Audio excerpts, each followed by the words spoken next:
Bonjour à tous et à toutes.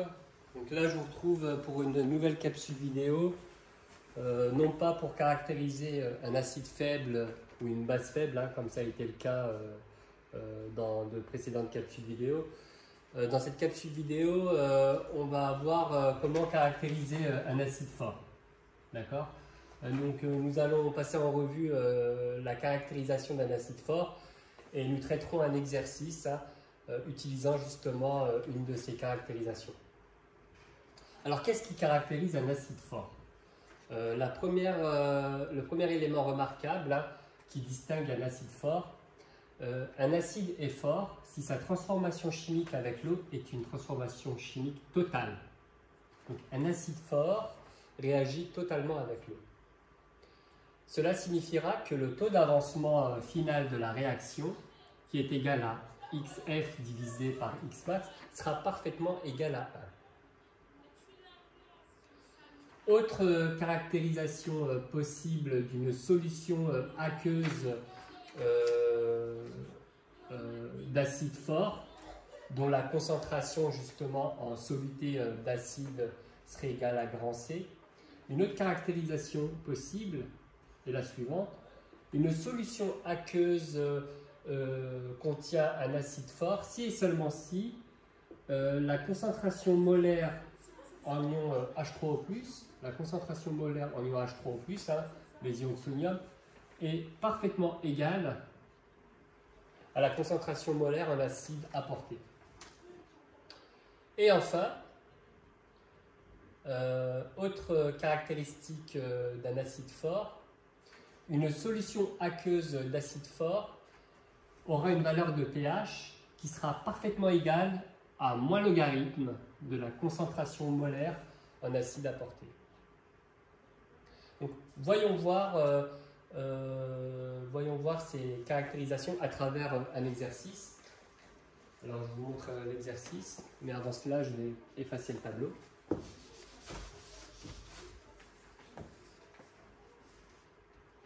L'exercice en question. L'exercice en question concerne une solution d'acide chlorhydrique. Le soluté HCl à l'état gazeux est un acide fort. Donc il a indiqué l'acide chlorhydrique, HCl est un acide fort. Première question, il est demandé d'écrire l'équation de la réaction de l'acide chlorhydrique qui est un acide fort avec l'eau. Alors utilisons le résultat que nous venons d'évoquer. L'acide chlorhydrique soluté étant un acide fort, lorsqu'il va réagir avec l'eau, peut-être en tant que solvant, pour justement former une solution aqueuse d'acide chlorhydrique, donc réagira de manière totale avec l'eau. Et HCl étant un acide, selon Brønsted, cet acide va perdre un H+, donc on retire un H+ de HCl, ça formera Cl- en phase aqueuse. Le H+ qui a été libéré par HCl, l'acide chlorhydrique, va être capturé par une molécule d'eau qui agira en tant que base.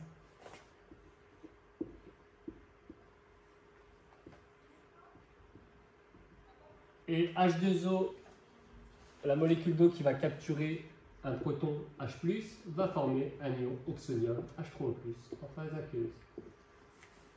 Donc voilà pour la première question qui demandait d'écrire l'équation de la réaction de l'acide chlorhydrique avec l'eau.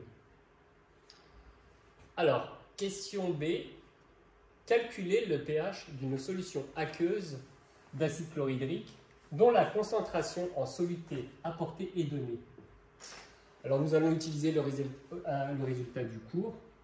Le pH d'une solution aqueuse d'acide fort se calcule à l'aide de la relation moins logarithme de grand C. Donc la concentration molaire en soluté apportée.